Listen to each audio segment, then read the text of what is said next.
You're listening to the Career Jump Podcast. Insights, interviews, and success stories to inspire and give you the edge when you make your next career jump. Hosted by your career concierge, Andrew McCaskill.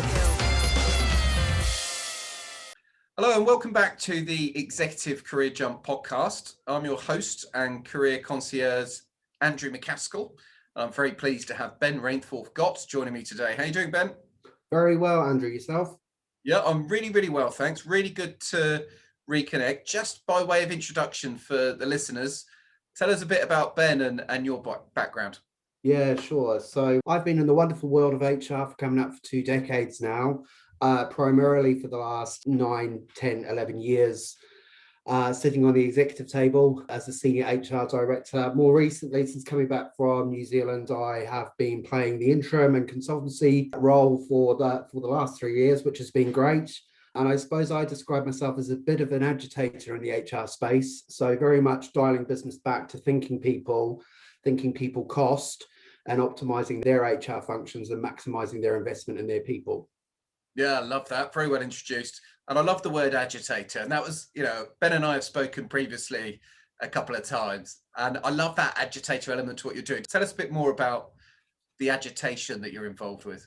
Yeah, sure. So I think HR often gets a bad rap. And in most occurrences, in my experience, it's well deserved, because it's all about beating people around the head with policies and processes and almost telling people off. Whereas where I like to agitate the system is from a functional perspective, we need to realize that, yes, we are the experts, but we need to coach and encourage managers and leaders and share our skills and ability and enable them to do the work for themselves.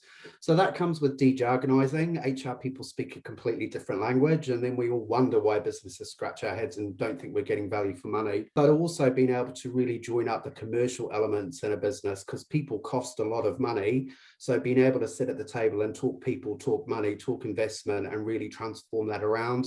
I'm often known for not being a black and white or beige operator. I think, the profession of HR is wonderful. There's so many different strings to the profession, and it's just about joining them up that you can really paint that picture for an organization and really drive the business forward with strategy and really good operationalization of activities. Yeah, I love that. I think people think you either have to be commercial or people orientated. I don't think that people quite get yet that actually those two circles might be able to overlap. Yeah, absolutely. And I think in my experience, it's the trusted triangle from a business perspective, which is your chief executive, which is your CFO, and which is a really good, solid HRD. And getting that balance right and being able to talk people with money and investment really enables to get the right investment for the people in the organization moving forward. But more importantly, it has wider downstream impacts around retention, engagement, walking the talk, and really being able to maximize the employee experience.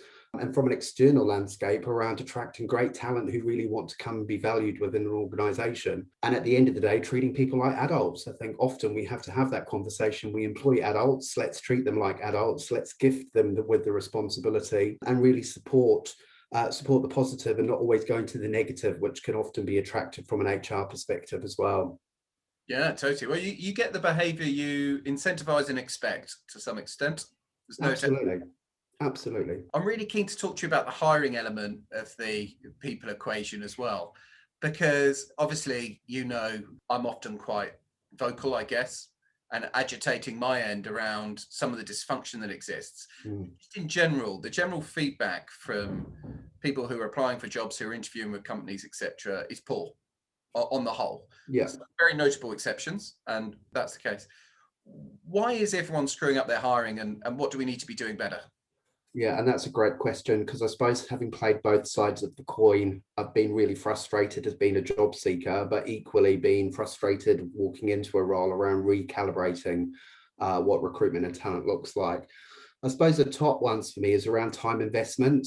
So before we're going out to market, there needs to be some time and investment with the hiring managers around What skills are you looking for? What's the market paying? How are you going to attract the right person in? And often it's a bit of a knee-jerk reaction of just going out with the same old tribe and then scratching heads wondering why we're not getting the right people in. ATSs is another big obstacle. And I think often, they do play the purpose. They need to play the purpose for compliance, and we need to track large volumes of applicants coming through. But certainly some of the strategy I look to put in with my organizations is, for a senior manager and above, that absolutely gets humanized and human interaction from the start, because we've got to value that talent pool and we've got to have human to human interaction. And then secondly, just describing what the process is going to be like. A lot of organizations don't have a roadmap that says, once we go to application, what's the process then going to look and feel like for interviews? So I've been in protracted processes where I've gone for 7, 8, 9 interviews, and you just feel like you're on the yellow brick road, but not going to Oz. You're going the opposite way back. And I think you need to describe that to your candidates up front. So we're giving them time to prepare and put their best foot forward. But also it's about recalibrating in business. It's a two-way street. The market ebbs and flows at the minute. There's a lot of talent out there. So organizations can be picky.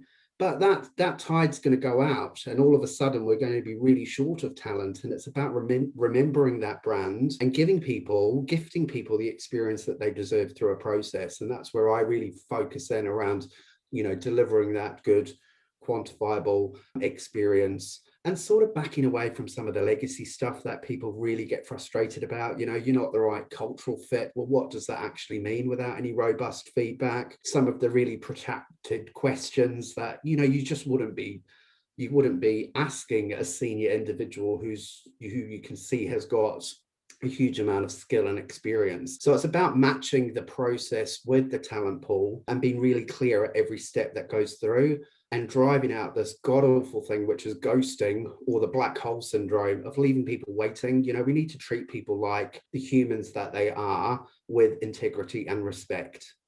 You get no arguments from me on that point. That won't surprise you. Flipping it then, because as you said, you've got a hell of a lot of experience on both sides of the hiring equation. When you're sat interviewing to help attract talent in and you're interviewing candidates, what kind of things are you looking for when you meet people? And on the flip side, what do people sometimes get wrong when they're interviewing with you? Yeah, that is a really great question. And I suppose because I've interviewed at all levels of an organization, it's very different. My style and approach is very different if I'm interviewing C-suite versus if I'm sat on a graduate assessment center. The setup for me is all around that time and preparation. So example being, if I'm interviewing a C-suite individual with my chief executive, that's more conversationally based. We're really probing around leadership style and aptitude, and really focusing in around those people skills and how they can orientate strategy into operationalizing that for a business. And a lot of organizations miss that trick. They're focused down in the silo. So it's about constructing an interview that really maximizes, and having pre-meets with other panel members. So the interviewee doesn't feel like they've just been read a script, which often they can be read a script, and that we've had some warm-up interaction of describing what it's going to look and feel like. Because for me, particularly at that senior end, often you've got a number of senior people that are time out of the diary, committed to the interview process, committed to feedback. That's a lot of expenditure from an organization's perspective, and you really need to maximize that investment. So pre-briefing up front, real good, open, honest dialogue. So not going through the old, give me an example of X, Y, and Z, and really probing into stuff way back in the CV, and just tailoring the process to the role and the interview that you're going forward. I myself, when I interview, is very much around, I've seen the CV, I get your skill and experience. There's hints and tips that you pick up over the years around, that might look a bit dodge, or whatever else that you can sort of pick through. But I maximize my hiring by having a really good, natural, wholesome question. So for me, it's more of a conversation. I like to explore what makes people tick. I get that they can do what it says on the tin, but I like to explore what else are you going to bring, and how else can you support me and the wider team around nudging the dial forward. So that for me comes from good conversations and follow-up, and asking for feedback around how they found the process as well, because that's hugely important, that we can then pick that up and address any concerns as we move through the hiring process. Brilliant. Really, really good. And the candidates that impress you throughout that process, what are they doing? So a lot of them are natural, so you can really see natural ability. And I get people are often a little bit nervous. Interviewing is nervous because you build yourself up, and particularly, in this market, if you found yourself on the job market and you're in a number of processes, it gets really tiring, and it can really impact your self exposure when you're sort of going in for an interview. So it's about neutralizing that as much as possible, and just really having that genuine conversation that really brings the person to the forefront, and taking some excitement in what they are delivering. But equally, and again, depending on the role that you interview for, just being courageous as an interviewer, to interject if somebody's going off down a tangent and the wrong way, of bringing it back on board. So it's about that natural ability. It's about bringing good substance and tangible substance. I am an HR person. I'm all about people and numbers. Sometimes it's all about the numbers, which, can lose people in the room. And again, it's just that target focus and just showing an interest and exploring it. But the second part as well that I really find is I like to enroll the substance of the job within the organization through the interview process, because that for me gives the candidate an experience to really demonstrate how they see themselves within the organization and how they bring their skill to that organization. And that's magic when you can get that to happen, because the wider panel can actually associate that with the environment that they're working in. And my top tips would always be, be yourself. Be confident. Don't be afraid to challenge if you're unsure about the question or it seems a bit off.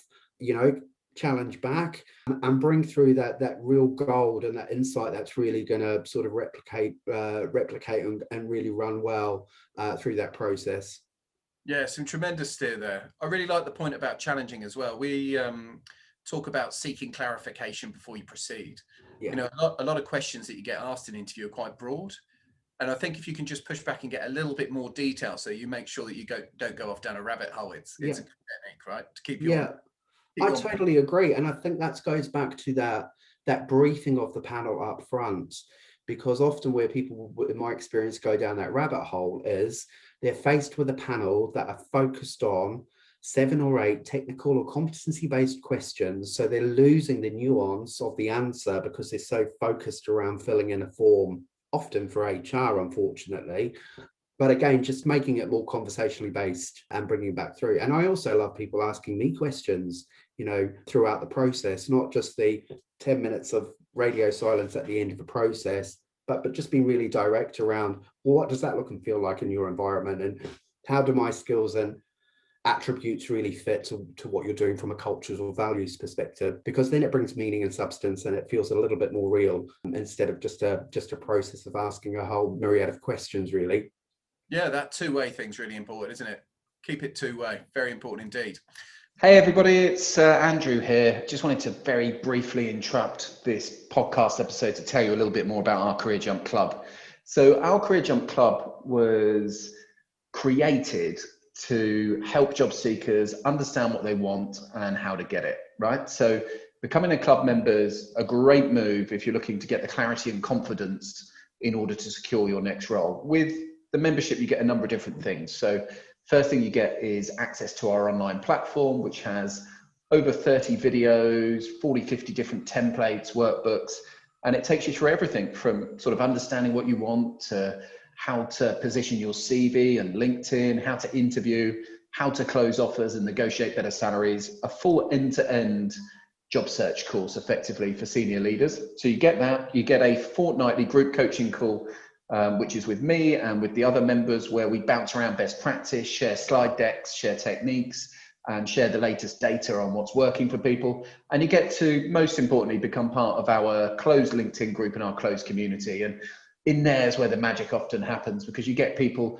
referring each other into opportunity, supporting each other, and just sharing. And that's what it's all about. So if you're financially able and you'd like to invest in your job search, head on over to www.execcareerjump.com, all one word, /club, and you'll find the landing page and come and give it a go. We'll see you in there. Anyway, back to the pod.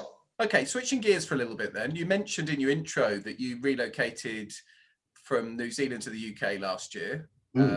back over here, and obviously then embarked on a job search during a tricky market. I think would be fair, would be an understatement, right?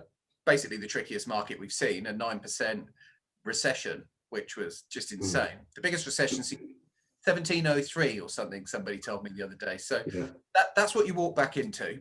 Tell us about your own job searching experiences on the other side of the fence, the key things you learn, and just your experience in general. Just share with others. Yeah, I'll be completely honest. I found it absolutely horrific when I first started. And I really empathize with people that have found themselves in that position. I suppose with COVID and having done consultancy work, I wanted to move back into a permanent role to see transformation through. And my timing probably wasn't perfect, but it was what it was. And I had to really sort of, you and I had some conversations, and I took a lot of great substance from you around that, just at getting yourself back to the true essence and the true value. I think what I found coming back from being offshore in New Zealand and having, strategic and senior roles into what was quite an operational type of environment that I've been doing here within the UK, it was going back to that strategic senior essence and putting that foot forward and being kind to yourself through the process. It's a harrowing experience being on the job market and getting up every day and looking at LinkedIn and looking at job boards and networking with people and thinking about what you're going to write every day in order to get some reactions and followers. So very early on was just around making sure I was carving time out for myself around some switch off days and self-care. So if my head wasn't in the game, it was okay that I took the afternoon off and watched some Netflix and took the dog for a walk. But my most important learnings were there's a lot of non-roles out there. There's a lot of clickbait of different organizations that purely just want to get your information and on a system, and the role doesn't exist. There's also a lot of roles that you apply for, and I experienced roles that I'd applied for, gone through a process and absolutely heard nothing for weeks and weeks and weeks. And that really has, quite a considerable impact. And some of that for me, dusting myself off, was just dialing myself back to me and the norm, thinking, well, I know personally I've put my best foot forward. I've chased, I've gone back, I've tried to follow up. That organization obviously is not for me, because if I found myself in that organization, I'm going to be a bit of a square peg in a round hole, because their method of operation just doesn't really fit with my morals. And my biggest lesson was just leveraging off the platform. So when you find yourself on the job market, as I did, and coming from a really, really busy day of back-to-back meetings and emails and presentations and everything else that happens, when you're void of that, it's a really lonely space. So working groups, collab groups, all formed through the platform, and just having Zoom meetings or a telephone call and talking business restacks your confidence, because you miss that business speak, and it's really important to do that. And some great examples, I've got a number of great cohorts that I still continue to do work with from a collaborative space. We're info sharing. Other people have moved into new organizations, either from a permanent perspective or an interim perspective. And what that's really generated is people picking up the phone saying, hey, I'm not going to invent the wheel here. Have you done anything similar like this before? Do you know anybody? And it's that paying forward element that I'm really enjoying. So it was hard. It was really hard. I suppose I'm one of the few lucky ones that actually landed a role, and I landed my role purely from networking on LinkedIn and hunting down the relevant individual and carving out a conversation. So I was able to bypass the whole laborious flick your CV into an ATS and and get your flat sorry but no, because you haven't fit 90% of the criteria that's loaded in. So yeah, networking, self-care, and just realizing that there's a whole load of non-roles out there. So do your research before you start putting the time and investment in on an application. And my final biggest learning was IP your presentations. I've been in processes, I've presented information, I've left organizations with that process. And funnily enough, I've had a couple of conversations with people that were successful when I wasn't, coming asking me for some insights. So, use your presentations on screen. Maybe give them a little bit of a framework document, but don't give them your goodies, because not everybody is genuine out there. And of course, people will want to suck and hoover that information in for their own self-worth. Yep, a lot of free consulting that goes on it's really predatory, really, when you're doing that to people that are out of work. It's not on, but it's a brutal reality. So thank you for tabling it. And what I really like about what you've said there is this idea that whilst you are on the job market and you're not as busy as you are when you're in post, you do have an opportunity to make new connections and build a network that will continue to serve you in the future. Because we all want to do more networking when we're in role, right? But you just simply don't get around to it, don't have the time. So I love the fact that you used your time in transition to create a network that is still serving and that you're still serving as well now. And that will continue to go with you, right? So that's a real positive. Absolutely. And I've taken that into the new world of work now, you know, and it is hard when you've got a full job and a lot on. But I actively, from my setup perspective, take some time out that I still engage with content. I still share some informative information, and I still reach out and speak to people on a daily basis. And I've committed to that because I think what other, you know, some other saving factors for me is when you're in a busy role, you neglect your own personal brand and you neglect your CV, and you almost start tipping stuff in from the roles that you've done, and it just gets really messy.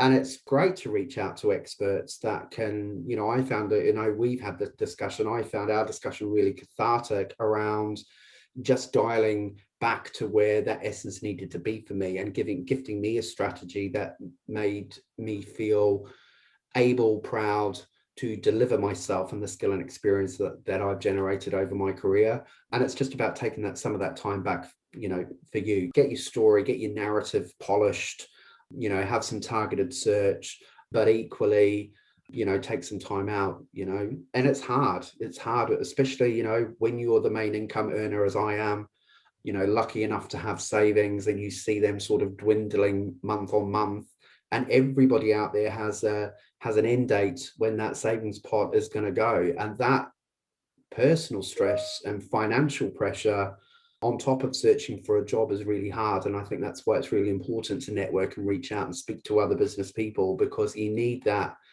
in the tank to give you that fuel and energy to continue on the journey. Yeah, excellent point. The self-care element is super important, because what I find as well is if people aren't in a good space, they then, and if they haven't filled out their own cup and looked after themselves, they then interview badly, get the rejection, which then sends them even into a worse space. And it's like a downward spiral from there, right? Like that's not a good place to be at all. And that's so easy to fall into. So brilliant. No, thank you for doing that. You get asked all the time by stakeholders to help review CVs and to have a look at, what do you think of this person? What do you think of that person? What's your take on, you know, the key things people should be thinking about if they're putting together a CV as a HRD who's reviewed hundreds and thousands of them? Yeah, that's a great question. And I suppose you need to be thinking about the audience. And for me, like a lot of senior people, you know, it's almost that old adage, be brief, be to the point, be gone. So get your key message up front in the opening statement. You know, I'll be really honest. I probably will read the first third, maybe 2/3 of the front of a CV, and if it hasn't captivated me by that point, then unfortunately it probably goes into there. I might come back and look at, and just pulling out those key achievements or successes that are going to pop, and they're going to pop for the audience that you're going in, and having some stuff in the back pocket that's interchangeable. Because for me, I don't think it's a case of having, you know, 16 different CVs. You probably just need a bank of core successes and achievements that you can interchange. So you're going to save yourself some time doing that. But yeah, get all the gold up front, and it's likely to be seen, you know, especially from when you've got human eyes across it. The ATS is a different beast altogether. ATS, you need all your buzzwords and everything else in there that's going to sort of pull it through. So it's just playing to that through your multiple audiences, because if you've got all the meat and the substance in the wider part of your CV, your ATS is going to push you through that process. And then you want the top third, 2/3 that's really going to pop when you've got some human eyes looking across the detail. Absolutely. Brilliant. Great advice as always. Love that. Just before we finish up the episode, whilst we've got you, I'm keen to ask what your thoughts are in terms of new world of work that we're now facing. And the big trends that you're expecting to see from in terms of where we go from here? What's your take on all of them? Yeah, I think it's hugely exciting. I think, off the back of COVID, we need to take stock and really learn the opportunity that's gifted us. And that has been, we've been able to probably turn the dial on moving people to trusting them on output instead of seeing people chained to a desktop Monday, Friday, 9 till 5. Where I'm seeing some great stuff in organizations is actually looking at hybrid or flexible working. So it's putting the adult back in the conversation. What works for you? We are very much configuring our offices into collaboration spaces. So bringing people together when we absolutely need to bring people together, but optionalizing it for the individuals as well, because I think where the power and the awareness has come from is demographically, there's so many different people out there. Some people are really lucky that they've got a home office and a lovely environment to work in, and other people are working in shared flats off ironing boards or in their bedrooms. So we need to be taking that in. And the only way that we can do that, which is where I think HR plays a real powerful partner in this, is asking the questions and then mining the data and seeking some solutions. So absolutely flexible working, I think embracing technology. What I've seen from a statistical perspective is sickness absence has reduced massively because people are able to work from home when they might be not feeling 100% that they can't jump on the tube and do the longer commute, but can sit at home in the home office and still do their job. So there's cost savings on that as well. And from a talent perspective, it opens up a massive talent pool because you're not just fishing in the same pond continually. So for organizations that's embracing all of that off the back of COVID, I'd be really disappointed seeing everybody having to pack up and trudge back to the office doing a Monday 9 till 5. And a lot of the statistics are showing that people don't want that. And there's some great stuff. It really enthuses me when I'm reading articles of organizations that are moving to either full home or full flexibility or hybrid ways of working. 4-day weeks are coming in. And I think, we need to springboard off the back of what's been quite horrific 18 months, put the human factor back in and actually design work and home that sort of intertwine more effectively for people and maximizes, the time and the investment, and the commitment people have. Yeah, it's a more tailored experience is what I'm hearing from you, rather than the traditional cookie-cutter hierarchical approach. Yeah. And that comes with massive challenges. We're facing into those challenges at the moment. How do we support managers and leaders effectively managing remotely?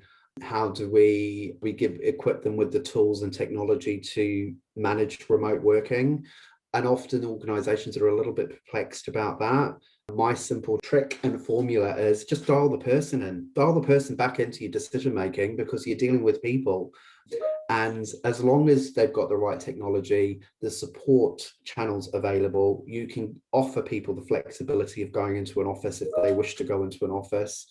And for the very small percentage of people in organizations that are unfortunately going to be taking the Michael, well, that's fine. We can just bring them into the office and you can go back to managing by site until you've got the trust and credibility for those individuals. But they're in the minorities as far as I'm aware. So huge opportunity and challenge for HR around the whole L&OD piece, around how we support employees, managers and leaders to embrace hybrid ways of working. And maximize it. But I think it will be nil cost because we're not forking out huge cost on sickness absence, on all of those residual costs that we don't often think about of the person. We can offer flexibility. And I think that's great for society as well. I mean, who wouldn't want to have the flexibility to drop the kids at school and pick them up at 3 o'clock, maybe work a couple of mornings earlier and a later evening, to really satisfy that. I certainly don't miss that dreaded commute and the residual life stress of thinking, right, it's Friday, I need to get to Sainsbury's, I need to do this, I need to do that to maximize my weekend. And I think you can blend that into the way that we work now, but it's just being courageous and committing to that cultural change. Yeah, fantastic. And one of my favorite things you said there was about not setting your culture to control the worst behavior, but setting your culture to empower the best behavior. Yeah, 100%. I just still see so many companies falling into that trap. Yeah. of trying to control their risk around the worst behaviour rather than empowering the best, and it's the wrong way. It is, and I think it's a challenge most organisations face, because what tends to happen in organisations is we don't equip managers and leaders to do what the clue of the title is, which is to manage and lead. So a lot of my strategy and transformational work that I do is actually equipping managers and leaders to do what they need to do, and that's managing people and resources and transferring that responsibility and seeing them flourish. So I think committing to that and the new ways of working, which will have an increase in engagement and will have an increase in people being treated like, the valuable assets that they are within an organization, is going to be hugely beneficial, but it just takes time and investment. And it's the other things as well. I think what I've spent a huge part of my career in doing in HR is dismantling the bomb and the explosion, because everybody often moves to the worst case scenario or the negative connotation. But again, putting the person in the equation and having an exploratory conversation, particularly when it's a bit off kilter, and wrapping a support and development around at the front end instead of a boom, boom, boom, you're on the disciplinary train, you're going to maximize that, because there's not a lot of people that come to work to do a bad job, and we can't focus all our time and attention of looking for the bad people that come to work to do a bad job, because we just disrespect the 98.9% of other people in our business that want to do a great job, that want to develop, and they want to be gifted with the trust and autonomy to do what we've employed them to do. What a powerful point to finish on. Absolutely love that. Thank you again so much for investing the time to share your wisdom. There's been some brilliant insights for the audience there.